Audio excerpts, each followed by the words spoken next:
महात्मा गांधी ने अपनी पूरी जिंदगी देश के लिए लड़ने में लगा दी, तो कोई कंपैरिजन नहीं। सर, मैं आपका नौकर रहना चाहता हूं, ये मैंने नहीं लिखा, ये सावरकर जी ने लिखा है। अगर फडणवीस जी देखना चाहते हैं इसको, वो भी देख लें। सावरकर जी ने अंग्रेजों की मदद की थी। हाँ, समझ गए, मराठी समझता हूं मैं। तो आपने कहा कि भारत जोड़ो की क्या जरूरत अगर भारत टूटा ही नहीं है।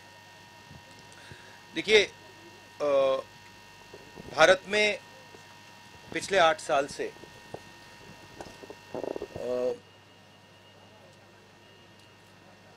डर का माहौल,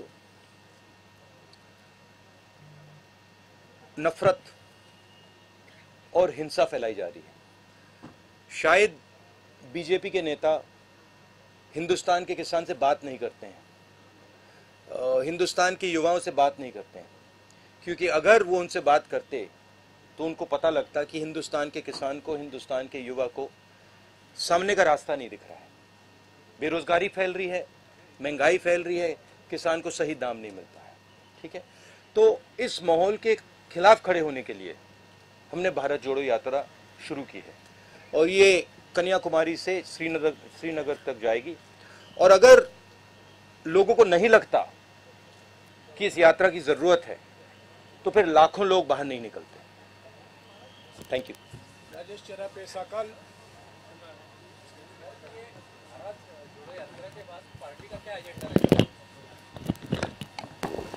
भैया, ये आपको कांग्रेस प्रेसिडेंट से पूछना पड़ेगा, खारगे जी से। He is now the president of the Congress party and he is the person who is going to give direction. मेरा लक्ष्य भारत जोड़ो यात्रा पर है।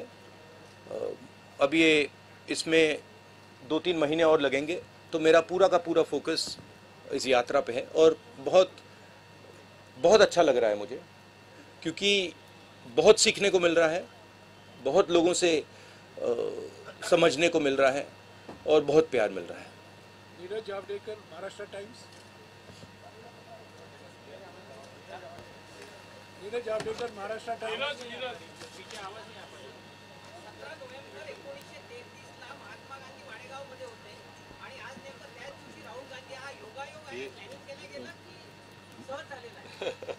फिर से बोलिए जरा, ट्राई करता हूँ। नहीं, मराठी में।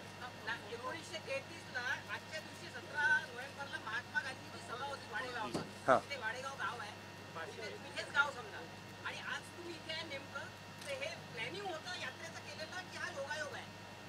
नहीं, ट्रांसलेट कीजिए कि ये जब यहाँ आए, गांधी जी भी आए थे, हम भी आए, क्या प्लान करके आए हैं या ऐसे ही हुआ है? नहीं, कोई प्लानिंग। 1933 में इसी दिन महात्मा गांधी यहाँ थे, तो ये अच्छा जो पॉजिटिव है ये। और आप आज यहाँ है 89 ईयर के बाद आप है यहाँ, तो ये तो पॉजिटिव। देखिए, पॉजिटिव बात है। प्लान तो नहीं है, मगर महात्मा गांधी कुछ चीज़ थे और हम कुछ और हैं। मतलब कोई ये कंपैरिजन मत कीजिए प्लीज, ये हमें मतलब ये गलत कंपैरिजन है। No event. He is Mahatma Gandhi ने देश को रास्ता दिखाया। महात्मा गांधी ने अपनी पूरी जिंदगी देश के लिए लड़ने में लगा दी, तो कोई कंपैरिजन नहीं। प्रबोध देशपांडे, लोकमत समाचार। लोकसत्ता, सॉरी। नमस्कार राहुलजी, माझा प्रश्न असा होता की केंद्र सरकारमध्ये भाजपा जो सत्ताधारी पक्ष आहे त्याच्यावर अंकुश ठेवण्यात प्रमुख विरोधी पक्ष म्हणून काँग्रेस कुठेतरी कमी पडताना दिसतो, तर या संदर्भात पक्षाची पुढील रणनीती काय राहणार आहे आणि 2024 साठी प्रमुख एजेंडा काय राहणार आहे पक्षाचा? कमजोर पड़ रहा है अपना पक्ष, विपक्ष का, ऐसा उनका कहना है। सब पूरा का पूरा ऑपोजिशन या कांग्रेस अपने विपक्ष इस नाते से हम कमजोर गिर रहे हैं, ऐसा उसका कहना है मोदी सरकार के। नहीं, देखिए,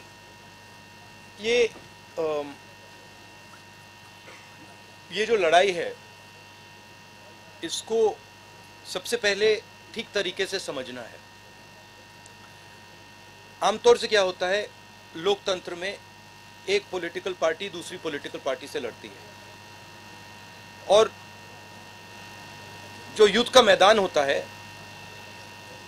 उसको जो देश के इंस्टीट्यूशंस होते हैं वो उस युद्ध के मैदान में फेयरनेस क्रिएट करते हैं।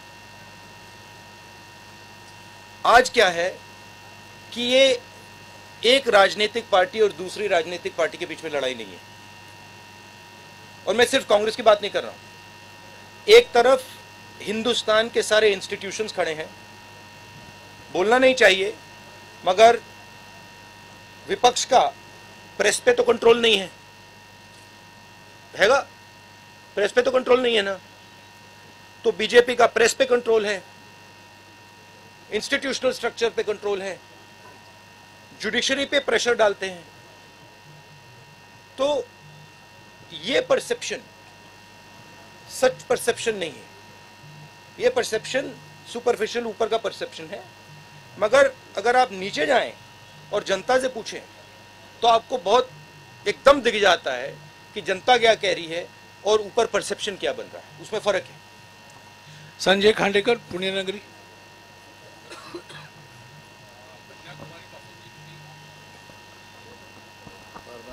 कन्याकुमारीपासून तुम्ही जी पदयात्रा सुरू केलेली आहे भारत जोडोची, सॉरी, एक मैं थोड़ा इसमें और कहना चाहता हूँ। देखिए, हमने ये सब एवेन्यूज ट्राई की, प्रेस की एवेन्यू ट्राई की, हमने पार्लियामेंट में अपनी बात रखने की कोशिश की, सिर्फ मैंने नहीं, सिर्फ कांग्रेस पार्टी ने नहीं, विपक्ष की सब पार्टियों ने। ठीक है, जब हम वहाँ कुछ बोलने की कोशिश करते हैं, चाहे वो नोटबंदी की बात हो, चाहे वो जीएसटी की बात हो, चाहे वो चाइना की बात हो, वो माइक ऑफ हो जाता है। तो यात्रा हमने इसलिए चालू की है कि हमारा और विपक्ष को कोई और रास्ता ही नहीं बचा है। राहुलजी, कन्याकुमारीपासून तर आता मध्य महाराष्ट्रापर्यंत तुमची भारत जोडो यात्रा सुरू आहे। या दरम्यान सर्वात मोठी समस्या देशात काय आढळली तुम्हाला तुमच्या पाहणीत? सबसे बड़े प्रॉब्लम क्या इस देश में अभी तुमको जो भी प्रॉब्लम्स आए वो क्या है, सबसे बड़ा प्रॉब्लम क्या है? सबसे बड़े मुझे दो प्रॉब्लम्स दिख रहे हैं। एक प्रॉब्लम है कि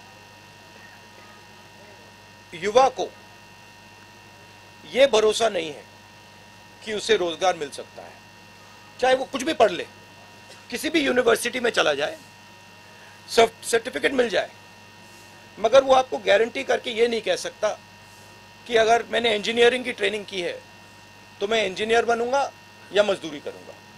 और ये यूनिवर्सल है, मतलब मुझे जो पढ़ाई कर रहे हैं उनमें से एक युवा नहीं मिला जिसने कहा हाँ मुझ में कॉन्फिडेंस है कि मुझे रोजगार मिल जाएगा।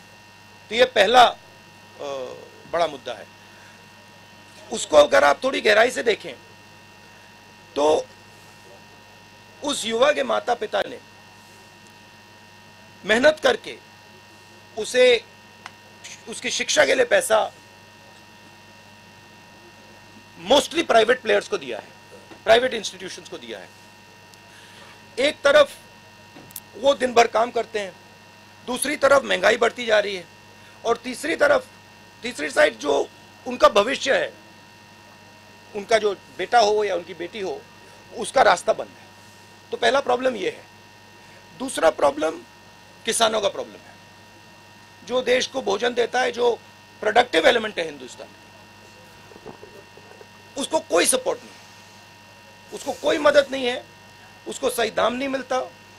वो बीमा भरता है, उसको जब आंधी आती है, तूफान आता है, उसको मतलब पैसा नहीं मिलता, कर्जा माफ उसका कभी नहीं होता। तो ये दो बड़े मुद्दे, बड़े प्रॉब्लम्स दिख रहे हैं। और तीसरा जो है जुड़ा हुआ है कि सब लोग ये कहते हैं कि अगर शिक्षा में हमें पैसा देना पड़ रहा है, अस्पतालों के लिए हमें पैसा देना पड़ रहा है, मतलब सरकारी अस्पताल नहीं बचे, सरकारी स्कूल्स कॉलेजेस नहीं बचे। महाराष्ट्र में तो स्कूलों को बंद किया जा रहा है, 20 बच्चों से अगर कम है तो उनको बंद ही करा जा रहा है। तो वो कह रहे हैं कि भैया अगर ये पैसा हम यहाँ डाल रहे हैं, ये जा कहाँ रहा है, किसके हाथ जा रहा है? तो वो इनइक्वालिटी की बात है और सबको मालूम है। मैं किसानों से पूछता हूं, भैया एक बात बताओ, ये आपका सिलेंडर गैस सिलेंडर महंगा हुआ, पेट्रोल का दाम बढ़ा, आपके जेब में से पैसा जा रहा है, ये जा कहाँ रहा है? इमीडिएटली आंसर मिलता है, सब जानते हैं। Mega कोचिक Z24।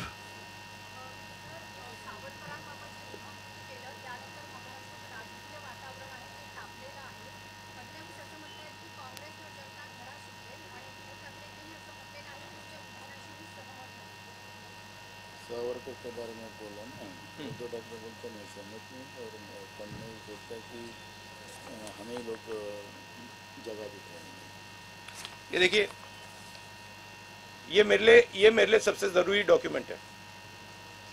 ये देखा आपने, दिख रहा आपको? और इसमें आप देख लीजिए, ये सावरकर जी की चिट्ठी है जिसमें उन्होंने अंग्रेजों को लिखा है। और मैं पूरी चिट्ठी आपको पढ़नी होगी, देख लीजिए, मैंने हाईलाइट भी कर रखी है, मगर मैं सिर्फ आखिरी लाइन पढ़ना चाहता हूं। अंग्रेजी में लिखी है तो मैं अंग्रेजी में बोल देता हूं। I beg to remain sir your most obedient servant V.D. Savarkar. Hindi में ट्रांसलेशन कर देता हूं, सर मैं आपका नौकर रहना चाहता हूं। ये मैंने नहीं लिखा, ये सावरकर जी ने लिखा है। तो इसको आप पढ़ लीजिए, देख लीजिए। अगर फडणवीस जी देखना चाहते हैं इसको, वो भी देख लें। तो मैं तो इसमें बहुत क्लियर हूं, सावरकर जी ने अंग्रेजों की मदद की थी। रश्मि पुराणिक, साम टीवी।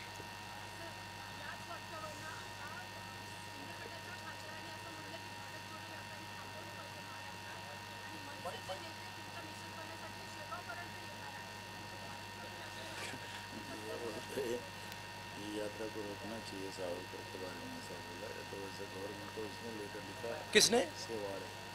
सेवाड़े। मतलब रोकने, यात्रा को रोकने के लिए। रोक दीजिए, कोई प्रॉब्लम नहीं है, रोक दीजिए। देखिए, किसी का कोई विचार हो उसको रखना चाहिए, और अगर सरकार को लगे कि भारत जोड़ो यात्रा को रोक देना चाहिए तो रोकने की कोशिश कीजिए, करिए। गजानन नुमाटे, TV9।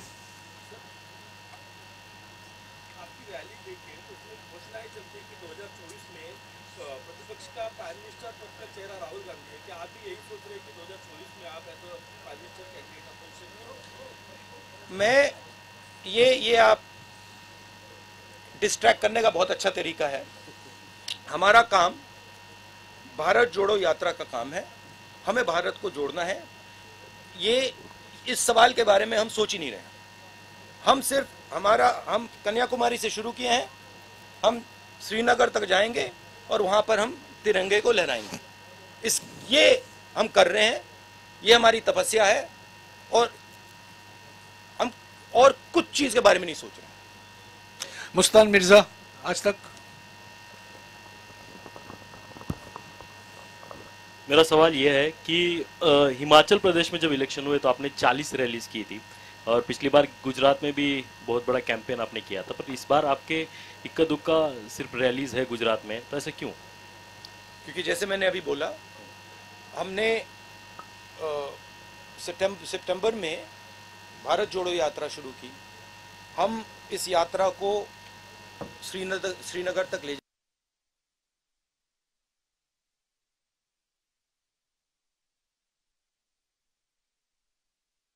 पूरा करना चाहते हैं। ज़रूर अगर कांग्रेस प्रेसिडेंट हमें कहेंगे कि हमें गुजरात जाना है, हिमाचल जाना है, तो हम जाएंगे। अभिजीत करंडे, ABP भाजपा।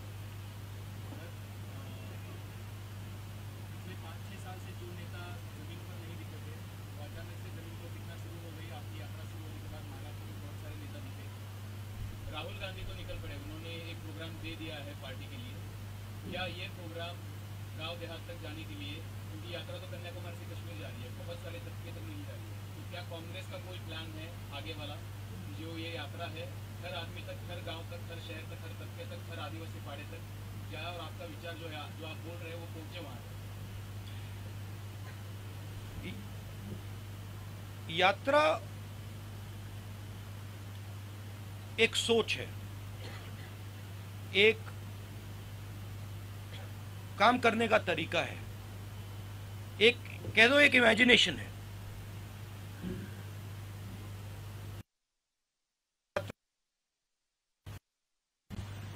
तो मुझे और हम सबको लगा था कि जो बीजेपी की अप्रोच है, नफरत से भरी, डरी हुई, हिंसा फैलाने वाली अप्रोच, उन्होंने हिंदुस्तान को एक इमेजिनेशन दिया है कि देखो ये रास्ता है, देश में नफरत फैलाओ, लोगों को डराओ, गरीबों को कुचलो, उन्होंने ये रास्ता दिया है। यात्रा की कोशिश है और ये यात्रा इसमें सफल हो गई है। यात्रा की कोशिश है कि देश को बताना कि देखिए सिर्फ ये तरीका नहीं है, एक और तरीका है। जयराम रमेश जी ने कहा कि हमने प्रेस से 6-7 बार बात की है। आपने अभी कहा कि बीजेपी के किसी नेता ने कहा कि यात्रा को रोक देना चाहिए। मैंने ये यहां तो नहीं कहा ना कि वो बिल्कुल गलत बोल रहा है, उसको चुप कीजिए, उसको मारिए, उसने कैसे बोला, नहीं। मैं कह रहा हूं देखिए वो उसकी राय है, अगर वो सोचता है उसको रखे, और अगर सरकार सोचती है कि इस यात्रा से देश को नुकसान हो रहा है तो रोक दो, कोई प्रॉब्लम नहीं है। ये काम करने का एक बिल्कुल अलग तरीका है, प्यार का तरीका, भाईचारे का तरीका, रिस्पेक्ट का तरीका। तो ये दो हमने विजन दिखाए हैं। अब यात्रा जो हमने रखी है, जो हमने की है, इसमें से पॉलिसीज भी निकलती हैं। अगर वो कहते हैं कि भैया देखो किसान को कुचल दो, किसान को सही एमएसपी मत दो, किसान को बीमा का पैसा नहीं मिलना चाहता, तो इस यात्रा के इमेजिनेशन से एक और तरीका निकलता है। किसान की बात सुनो, किसान से गले लगो, किसान की इज्जत करो। तो इससे पॉलिसीज भी निकलती हैं, इससे एक्शंस भी निकलते हैं। अब कांग्रेस के सब लोगों को लग रहा है हाँ भैया चलने में फायदा है, राजनीतिक फायदा है, लोगों से बातचीत होती है, सीखने को मिलता है, प्यार मिलता है, वजन भी कम हो जाता है। तो अलग अलग फायदे हैं, अलग अलग जो भी चाहता है वो फायदा ले सकता है। मगर मेन मैं बात ये कहना चाहता हूं, ये दो अलग इमेजिनेशंस हैं। एक मैंने यहां पे आपको सावरकर जी की चिट्ठी दिखाई, एक वो इमेजिनेशन है, और एक आपने पहले गांधी जी की बात की, वो दूसरा इमेजिनेशन है। तो ये देश में इन दो इमेजिनेशंस की लड़ाई है। लेकिन सावरकर जैसे नहीं, no supplementary please, Savarkar no supplementary please, no supplementary. Ravindra Ambedkar जब आता है तो नो प्लीज सुनिए प्लीज, नो सप्लीमेंटरी। जरा बोले, देखिए आप एक बात समझिए, ये मेरी राय है, ये मेरी राय है कि जब सावरकर जी ने ये चिट्ठी साइन की, गांधी जी, नेहरू जी, पटेल जी, ये सब सालों जेल में रहे, कोई चिट्ठी साइन नहीं की। मेरी थिंकिंग है कि जब सावरकर जी ने इस कागज पे साइन किया, उसका कारण क्या था? उसका कारण डर था। अगर वो डरते नहीं, वो इसको कभी नहीं साइन करते। और इस सिग्नेचर में धोखा था। जब उन्होंने ये साइन किया, वो हिंदुस्तान के जो सब नेता थे, महात्मा गांधी, सरदार पटेल, उन सबको उन्होंने धोखा किया, और उन्होंने उनको कहा कि देखो तुम गलत कर रहे हो, तुम्हें भी साइन कर देना चाहिए। तो ये दो विचारधाराएं हैं। हमारी पार्टी में हम डिस्कशन करने के लिए तैयार हैं। अगर कोई सोचे कि नहीं भैया यात्रा को ऐसे चलाना चाहिए, हम प्यार से सुनते हैं, हम डिक्टेटर नहीं है यहां पे। मैं फिर से आपसे गुजारिश करूंगा, सप्लीमेंट्री मत पूछिए, क्योंकि और लोगों का टाइम घटेगा। Marathi news digital news channel, Ravindra Ambekar ji. आप जिस विचारधारा का विरोध करते हैं, चुनाव आते ही आपके सारे विधायक उस विचारधारा की पार्टी में ज्वाइन हो जाते हैं। क्या आपकी इस भारत जोड़ो से इस समस्या का हल निकलेगा? और दूसरा है भारत जोड़ो में नहीं, क्या एक सवाल रविंद्र प्लीज, एक सवाल आपने पूछ लिया, नया यूपीए उसका जवाब देने दीजिए। एक सवाल अभी मेरे साथ एक शिवसेना के एमएलए चल रहे थे, वो कह रहे थे 50 करोड़ रुपए उनको ऑफर किया था, वो नहीं गए, बहुत सारे और गए। तो देखिए एक प्रकार से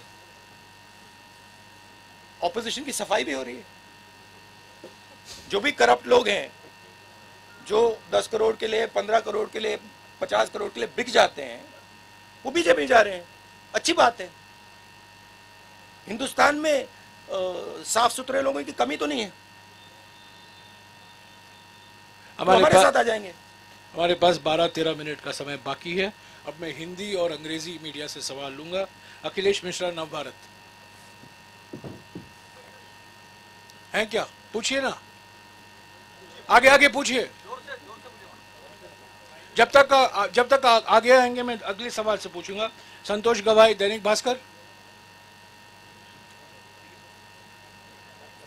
उनको माइक दीजिएगा, जल्दी जल्दी जल्दी। ये मैं आपको गिफ्ट दे देता हूं, और आप सबको कॉपी चाहिए तो सबको दिलवा देता हूं। संतोष गवाई, दैनिक भास्कर, प्लीज। एक ये मोहन भगवत जी को भी भिजवा दीजिए। माइक नहीं है क्या? आपण जिथे थांबलो आहोत तो जल्दी दीजिए। हाँ, दैनिक भास्कर। हाँ? दैनिक भास्कर, सही बात है ना। देखिए सच्चाई है। राहुल जी सवाल लिख। राहुल जी, आपण जिथे थांबलो, एक minute, I am coming back to you, I am coming back. विदर्भामध्ये शेतकऱ्यांच्या आत्महत्या प्रचंड होतात। हे 6 जिल्हे शेतकऱ्यांच्या आत्महत्येसाठी हे होते। आता पूर्ण देशभर शेतकऱ्यांच्या आत्महत्या होतात, तर त्यासाठी आपल्याकडे काही आपल्या डोक्यात काही प्लान आहे का शेतकरी आत्महत्या थांबवण्यासाठी? मैंने हिंदी अखबार से सवाल पूछा इस उम्मीद के साथ कि आप हिंदी में पूछेंगे और आप मराठी में पूछ लिए, कोई बात नहीं। मराठी अखबारों के लोग हिंदी में पूछते हैं। ठीक है, पटोले जी अनुवाद कर। आपने विदर्भा बोला तो मैं विदर्भ के बारे में थोड़ा सा बोलना चाहता हूं। जब हम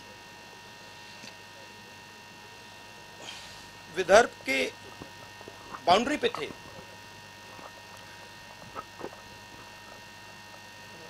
तो हमारे लोगों ने कहा कि हमें वहां पे अंदर आने से पहले वहां पे आपका एक गीत सुनना है। आप थे वहां पे? नहीं, आप नहीं थे। वहां पे गीत सुनना है। तो मैं वहां पे गीत सुन रहा था और मेरे दिमाग में सवाल था उस टाइम जब वो गीत गा रहे थे। मुझे गीत बहुत अच्छा लगा, और जब वो गा रहे थे मेरे दिमाग में सवाल था कि महात्मा गांधी जी जो थे वो वर्धा क्यों गए। मेरे माइंड में क्वेश्चन था, कितनी जगह है हिंदुस्तान में, कितने स्टेट्स हैं, वो यहाँ क्यों आए। तो मेरे दिमाग में ये सवाल था और मैं सोच रहा था।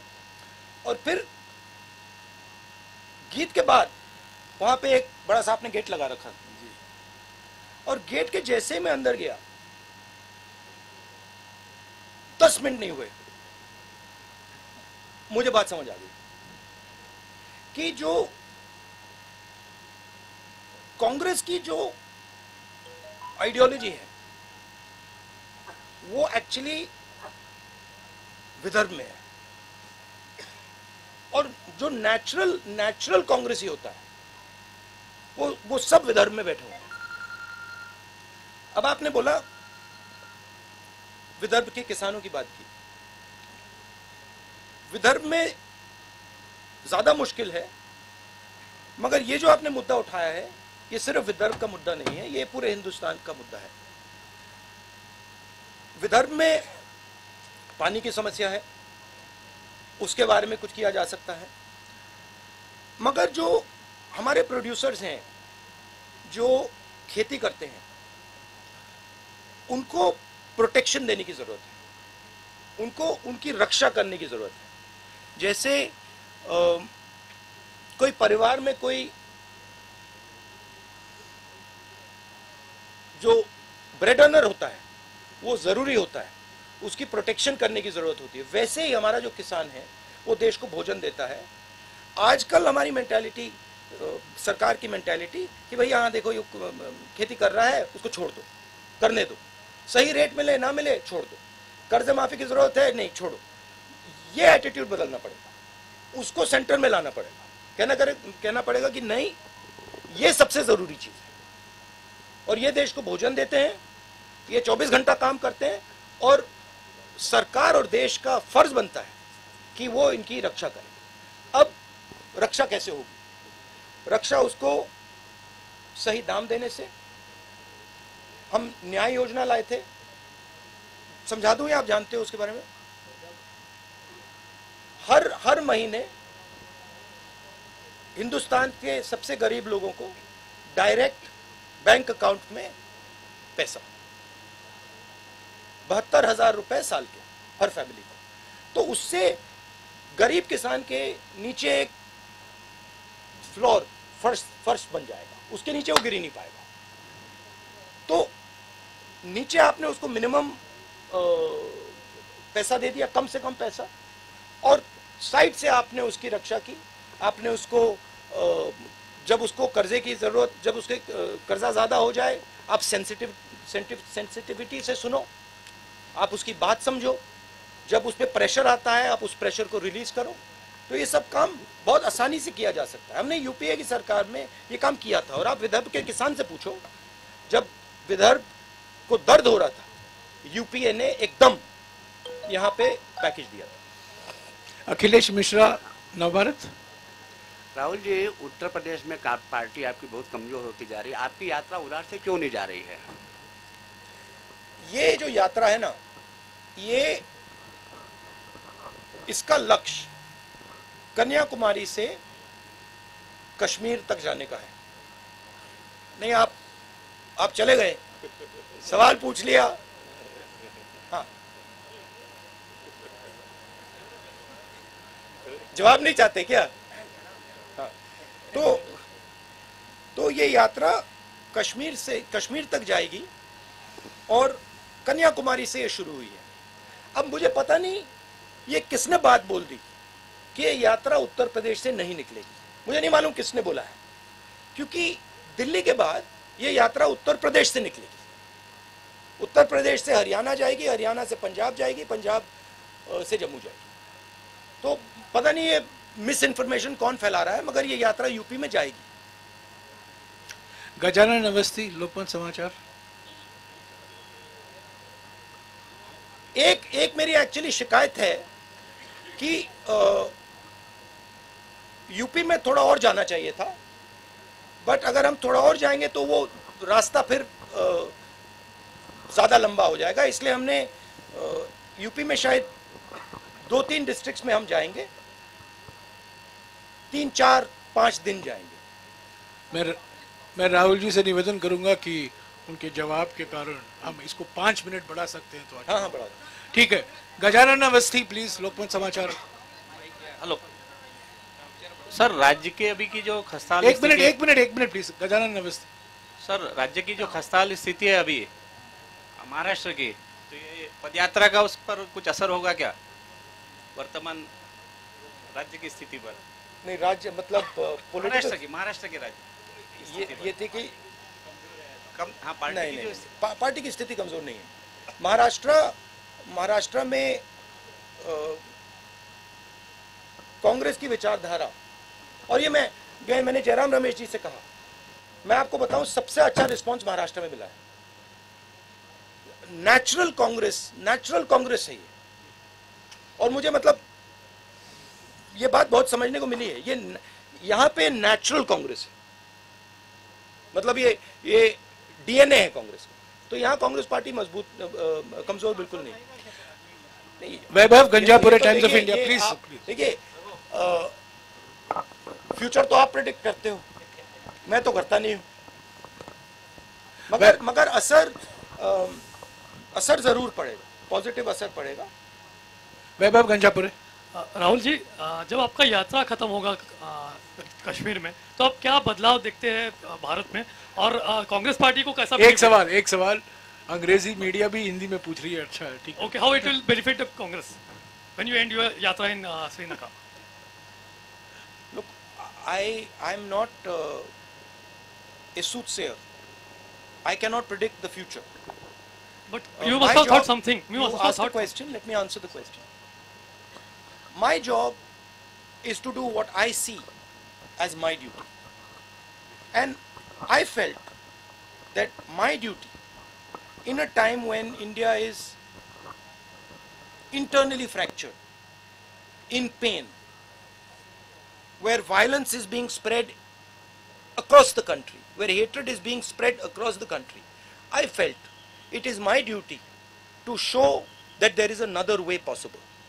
That there is a way possible where you are affectionate and loving to people, where you can disagree with them, where you can say, I actually don't like your views, but I can still go to you and say, I don't like your views, but I'm ready to listen to your views, and I'm not going to beat you because I'm more powerful. I'm not going to thrash you because I'm more powerful. So I thought it was my duty as an Indian citizen to place that on the table.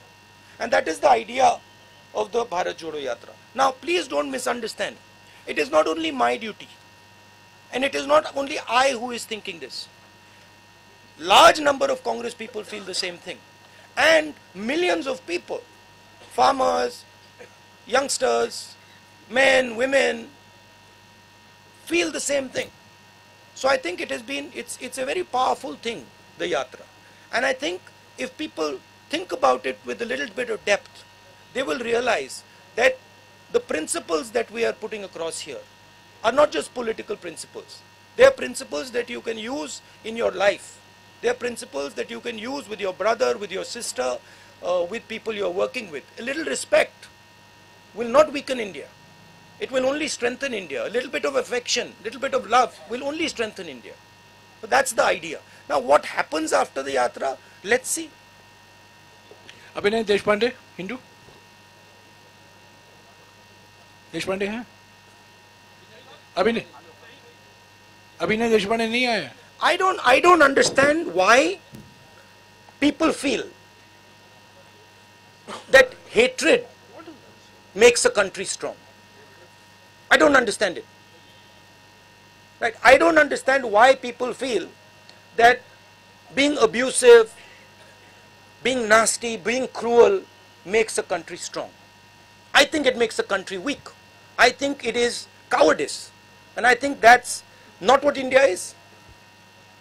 I think India has shown the whole world.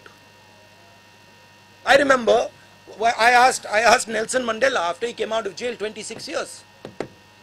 Right? I asked him, Mr. Mandela, you were in jail for so long, what gave you hope? He said, India's freedom struggle gave me hope. I said, what do you mean by that? He said, well, what Mahatma Gandhi taught. The fact that you should be compassionate even to your opponent. You should respect even your opponent. These are Indian values. They are the most powerful values.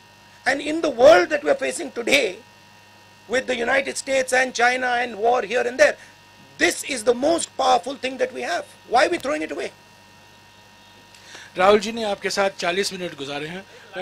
मैं राहुल जी से निवेदन करूंगा, please 40 minute हो गए हैं, please. मैंने पहले क्या कहा है, प्लीज।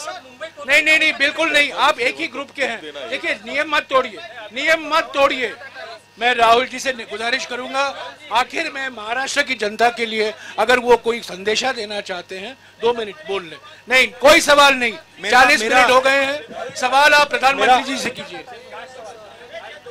सवाल किससे करना है उनसे कीजिए। महाराष्ट्र, प्लीज उनको बोलने दीजिए। प्लीज बैठ जाइए। महाराष्ट्र की जनता और महाराष्ट्र के जो किसान हैं और महाराष्ट्र के जो युवा हैं, मेरा उनके लिए मैसेज ये है कि मैं अब 13 दिन 14 दिन आपकी सड़कों पे चला हूं। मैं 13-14 दिन आपकी सड़कों पे चला हूं और 2 दिन में 3 दिन में हमारा यहां से ट्रांजिशन हो जाएगा, हम मध्य प्रदेश जाएंगे। इन सड़कों पे मैंने आपसे खुल के बातचीत की है, लाखों लोगों से मिला हूं। युवाओं ने अपने सपने मेरे सामने रखे, किसानों ने अपना दर्द मेरे सामने रखा और आपने सबने मुझे बहुत बड़ा तोहफा गिफ्ट दिया है। आपने मुझे इन सड़कों पे सिखाया है, शिवाजी महाराज के बारे में, ज्योतिबाई फूले जी के बारे में, अंबेडकर जी के बारे में आपने सिखाया है। मैं आपको ये बता सकता हूं कि महाराष्ट्र के सड़कों पर चलने से पहले और 14-15 दिन बाद जो मेरी राजनीतिक समझ थी महाराष्ट्र के बारे में, किसानों के बारे में, वो आपने बदल दी है। तो मैं आपका दिल से धन्यवाद करना चाहता हूं और मैं इस सफर को अपनी पूरी जिंदगी नहीं भूलूंगा। और आपका जो प्यार है मुझे खत्म करने दीजिए, मुझे खत्म करने दीजिए। ये don't disturb brother don't disturb. शुक्रिया राहुल जी, अभी आपका फोटो तो नहीं तो मैं दिल से महाराष्ट्र की जनता को और लास्ट में जो पुलिस ने हमारी मदद की है, जो चले हैं हमारे साथ, उनको भी काफी धक्के लगे हैं, उनका भी मैं दिल से धन्यवाद करता हूं। Thank you.